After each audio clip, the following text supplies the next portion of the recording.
akamaro ni kanini cyane kuko usanga gifise icyo twokwita intumbero. Aba bagiteguye bobo bafise intumbero. Iyo ntumbero nayo mu kuyitora bafatira kubiba mu kibano. Ivyo navyo barashobora gufatira kukuntu abantu babanye, ibihe baciyemwo, eka n'ibindi mu guhanura rero bagaheza bakavuga bati reka dutegure igikino twihangiro iri niri gukebura mu buryo ubu na buriya, namba gukebura mu vy'imibano, namba bafatira ku bana ku ndero y'abana, ingene batubahiriza nk'amategeko y'abavyeyi. Aho rero bagaheza bakihangiro bati reka dutegure igikino gifise hangiro iri niri ryo gukebura abana bitwaye nabo kunuku ku bavyeyi, hanyuma impera igahera kunuku. Ni muri iyo ntumbero rero bashobora gutegura igikino, canke bakavuga bati haro guhemukiranira nko mu babana, abagabo bagahemukira abafasoni babo canke abafasoni babo bagahemukira abafasha babo, bimwe bita nko mu Kirundi kurenga ibigo. Bagaheza bakavuga bati rero reka dutegure igikino kigamije gukora ku mpande zinizi, gikebure, gihanure. Igituma rero vyagabanutse ugereranije n'imyaka yahera, imyaka yahera vyaragaragara cyane kubera dufati nko ku amashuri y'abafise uburaro baragira kigoro bagatunganya ibikino nk'ivyo, abanyeshuri ba mu buraro bakabitegura. Hanyuma umuntu abiravye amashuri yaragwiye kandi hari amashuri menshi biga bataha. Nkabo rero nta mwanya bashobora kuronka wo gukoranira hamwe kugira ngo bategure igikino nk'ico. Hari ikindi novuga rero kijanye nakigoro kagabanutse ku buyobozi bw'amashure muri rusangi, kuko ivyo birasaba uwo twokwita ubihagararira nk'umurezi ahagararira b'abanyeshuri kugira ngo abateguze. Uwo nawe abafise ubumenyi be n'ubuhinga, ariko rero murazi yuko nawe akenera nk'ako twokwita gahimbaza musi.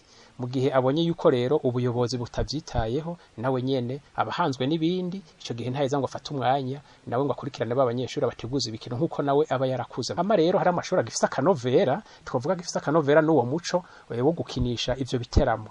Hino novuga nko mu buraruko, novuga mu buraruko nk'ikigo cisumbuye ca Don Bosco, uwo muco uracariho n'ubu, cane cane ku banyeshuri baba barangiza.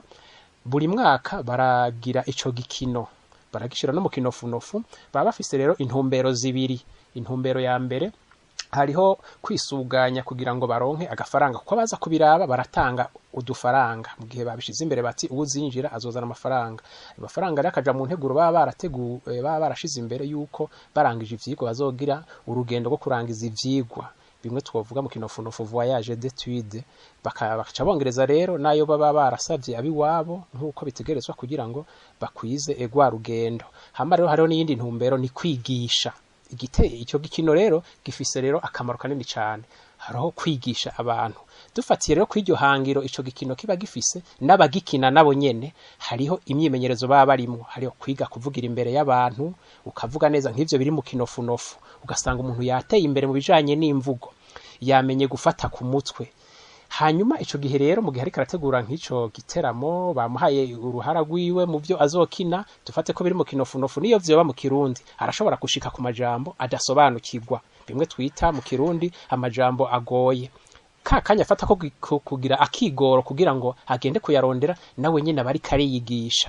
Bamwe bibariye nabo nyene nubwo adafata umwanya wo kubisigura, kuko mu gikino nka kijya murabizi umuntu ntafata umwanya ngo asigure, we warakina gusa. Mugabo bagiye bamuraba nabo nyene baratwara mu mutwe amajambo amwamwe batasobanukiwe, bakaba bogenda barayaga mu nzira bati kijya yashatse kuvuga iki. Nabo nyene ugasanga barigishanije, gutyo ugasanga barateye imbere nabo nyene mu bijanye n'ubumenyi.